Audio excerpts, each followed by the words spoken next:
Assalamualaikum warahmatullahi wabarakatuh. Hai sahabat aksi, gimana kabarnya? Semoga kita semua dalam keadaan sehat walafiat. Di video kali ini saya Muhammad Rivaldi selaku tutor di sekolah aksi akan mengajak teman-teman sahabat aksi semuanya mengeksplor situs bersejarah yang ada di kota Yogyakarta. Rasanya tidak lengkap sekali kalau sahabat aksi pergi ke Yogyakarta tidak mengunjungi Candi Prambanan.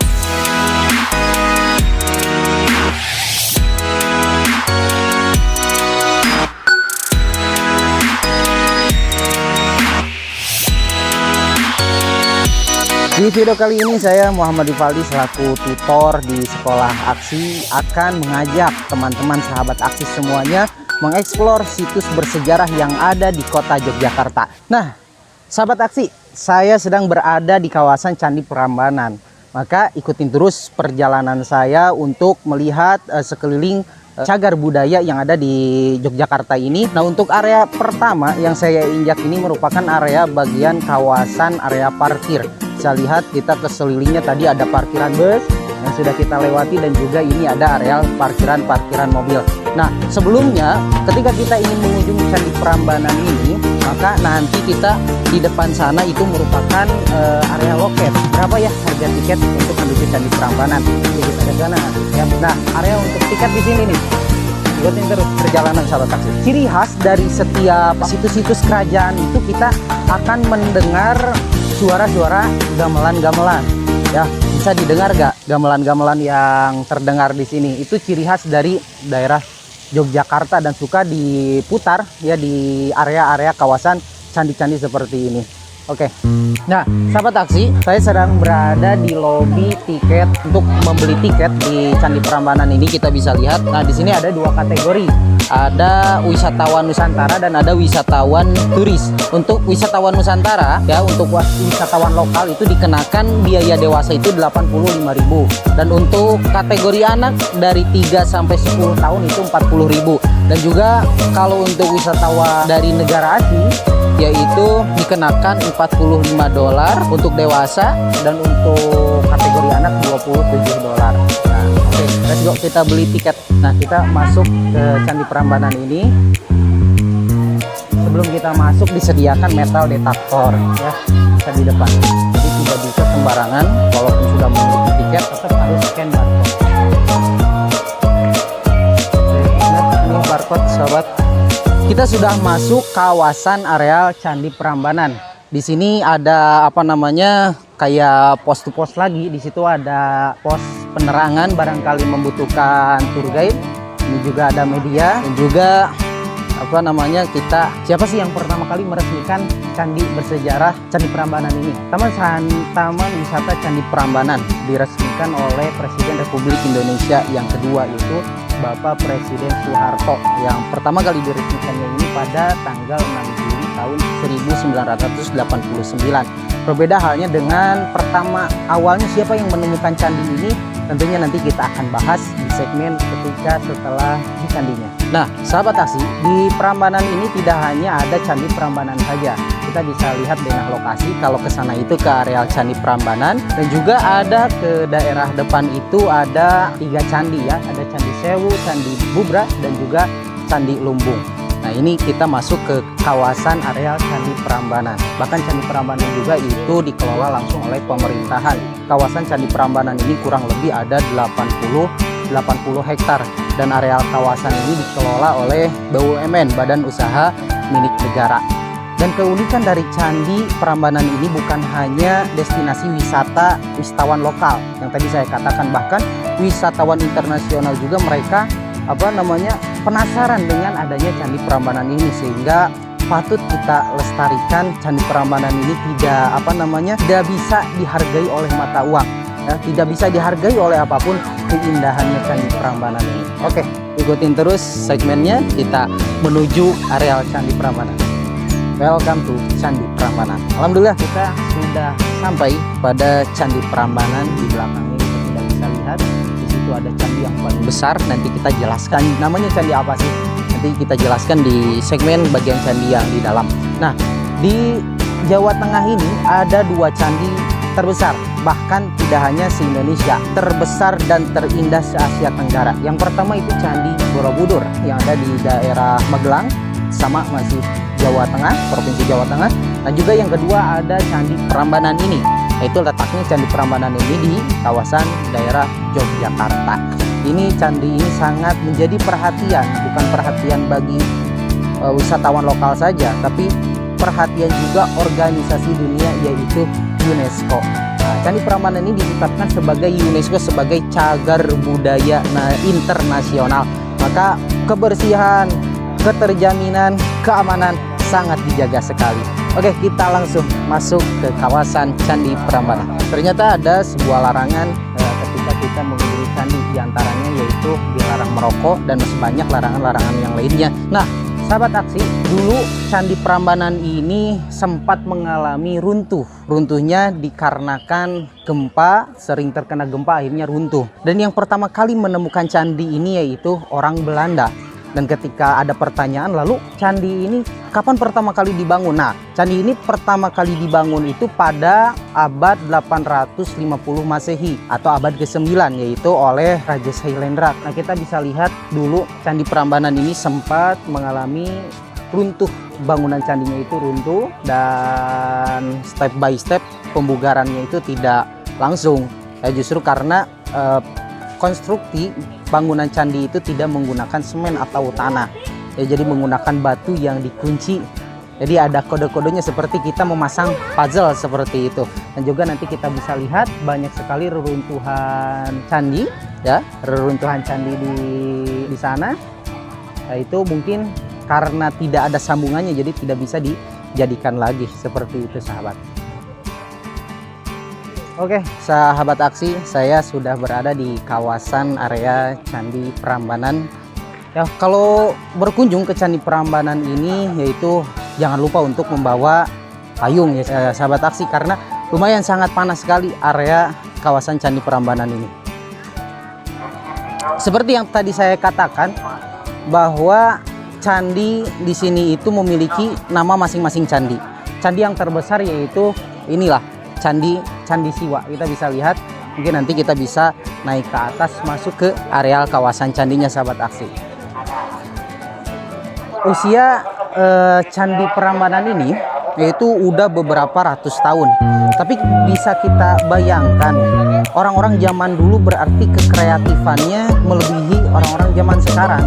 Ya, mereka bisa membuat dengan alat yang seadanya, mungkin belum ada mesin, belum ada apa, tapi konstruksinya sangat, pahatannya sangat bagus sekali.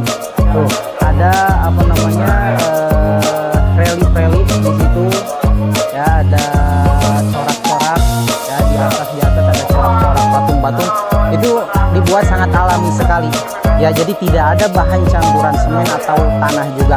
Dan juga pernah mengalami keruntuhan, akhirnya puing-puing candi itu tidak ditemukan.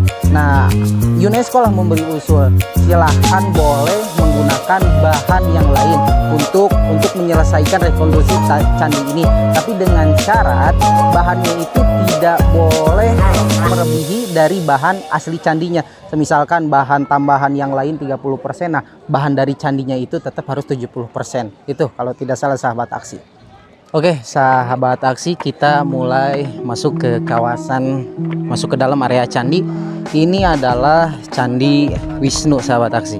Kita sudah masuk ke area dalam kawasan candi ya, sahabat aksi. Bisa kita lihat rekonstruksi bangunan candi ini tidak menggunakan unsur perekat. Kalau kita ini semen ya, atau apa acian. Jadi mereka menggunakan susunan ya batu kunci seperti tadi, yang seperti kita merangkai puzzle ya. Sangat hebat sekali orang-orang zaman dahulu bisa membuat hal seperti ini. Sahabat aksi, saya sudah berada di dalam candi. Ternyata di dalam candi ini ada sebuah patung. Ini ada Dewa Wisnu. Saya kurang tahu ya selebihnya Dewa Wisnu itu apa dan apa, bisa searching lah. Nah, jadi dari tampak depan juga bisa kita lihat, dari tampak belakang juga kita bisa lihat, dari pinggir dan pinggiran juga kita bisa lihat. Nah, setiap candi di sini memiliki relief arsitektur yang memiliki artinya masing-masing ya, sahabat aksi. Tuh, di sini ada sapi, ada relief-relief. So kayaknya ini seorang sedang mengembala. Kita lanjut.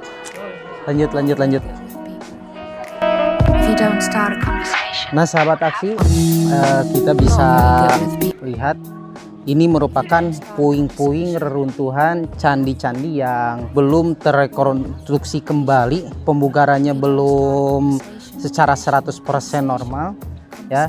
Ya dikarenakan mungkin tidak ada sambungan batunya atau karena hal lain lah, mungkin saya kurang tahu ya. Kita lihat sekelilingnya, berarti kawasan area Candi Prambanan ini tidak hanya memiliki beberapa candi saja yang kita lihat di sekelilingnya. Nah, puing-puing ini dahulunya mungkin bisa jadi ini merupakan candi-candi juga. Nah, beberapa ratus, banyak sekali ratus-ratus puing ya yang dulunya ini candi dan mengalami runtuh, sehingga bingung kembali ya untuk mengembalikan bagaimana konsep arsitektur orang-orang zaman dahulu. Areal kawasan candi ini ketika dilihat dari depan dan dilihat dari belakang itu kayaknya sama saja, sehingga sulit untuk membedakan mana tampak depan, mana tampak belakang. Dan yang bisa kita bedakan, oh tampak depan itu tiket masuk kita dari depan, berarti belah sana tampak depannya, ini tampak belakangnya. Kalau belakang ini mengarah ke area jalan sahabat aksi, seperti itu. Nah di sini di area tampak depan di sini ini biasa digunakan live musik, konser ya, seperti ada Ariel Noah, ada banyak sekali ya. Kita bisa lihat cuplikan-cuplikannya di sini sahabat aksi. Assalamualaikum.